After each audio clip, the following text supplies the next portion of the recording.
We are starving, and hunger means death in North Korea. Hai everyone, Korea Utara adalah negara yang paling menutup dari muka bumi.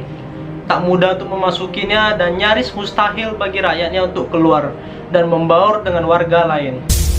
Perempuan ini meninggalkan kehidupannya dari Korea Utara. Dialah Yeonmi Park, perempuan muda yang membelot dari Korea Utara pada tahun 2007. Saat itu usianya masih baru 13 tahun. Yeonmi lahir pada tahun 1993 di Korea Utara, di sebuah kota yang bernama Hyesan yang berbatasan dengan Cina. Mereka meninggalkan Korea Utara dikarenakan penurunan perekonomian terbesar di Korea Utara pada tahun 1990. Saat itu Uni Soviet terpecah dan Moskow tak mau lagi memakai harga pertemanan untuk komoditas yang diekspor ke Korea Utara. Banyak orang menderita kelaparan dan meninggal dunia dikarenanya atau karena sakit. Dan selama masa pemerintahan Kim Jong-il itu, sulit sekali mendapat bahan makanan yang layak agar bisa bertahan hidup.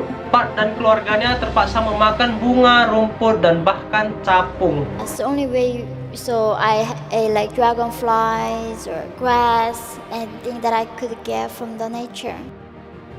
Dikarenakan kota yang ditinggali keluarga Yeonmi berdekatan dengan perbatasan Cina, mereka melihat secercah harapan di perbatasan Cina dengan harapan bisa menemukan sedikit makanan layak. Dan hingga pada tahun 2007, ia bersama ibunya melarikan diri ke Cina dengan bantuan seorang pria dan bukan bersama ayahnya. Lalu, di mana ayah Yeonmi? Di tahun 2003 yang lalu, saat itu ayahnya sedang menjalankan hukuman yang dikirimi oleh pasukan Kim untuk mengikuti kerja paksa di suatu daerah terpencil.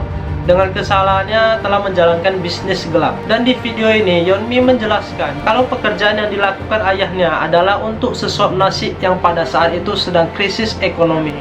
My father was sent to labor camp for engaging in illegal trading. Now, by illegal trading, he was selling clocks, sugar, rice, and later copper to feed us. Dalam perjalanan menuju Cina, banyak rintangan yang harus dihadapi.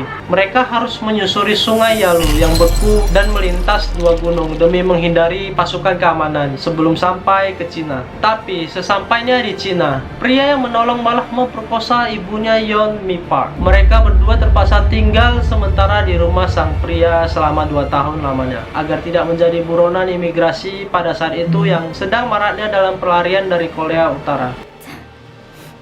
The rapist was a Chinese broker. He targeted me. I was 13 years old. There is a saying in North Korea, women are weak, but mothers are strong. My mother allowed herself to be raped in order to protect me. Setelah aman, mereka lalu dilepas. Dan tidak lama setelah mereka keluar dari rumah itu, sang ayah kemudian bergabung dan menyusul mereka di Cina. Sampai beberapa hari mereka sudah berjumpa dengan sang ayah. Lalu si ayah meninggal beberapa hari kemudian, meninggalkan mereka selamanya. Dalam pidatonya, Park mengatakan bahwa ia dan ibunya harus mengubur sang ayah secara sembunyi-sembunyi pada pukul 3 pagi untuk menghindari sesuatu yang tidak diinginkan. Selepas hal itu, mereka pun melanjutkan perjalanan dari Cina ke Mongolia. Atas bantuan para misionaris di Cina dan Korea Selatan, mereka pun sampai ke tujuan dan memulai hidup yang baru. Sejak saat itu, bagai mencapai cahaya setelah berlama-lama dalam kegelapan. Park Yeonmi kemudian menjadi seorang aktivis yang memperjuangkan akan kejahatan hak asasi manusia di Korea Utara. Masih banyak kesaksian pembelot dari Korea Utara, namun perjuangan mereka untuk menggapai kebebasan patut kita hargai. Gua Fang Kesu, see you in the next video. Bye.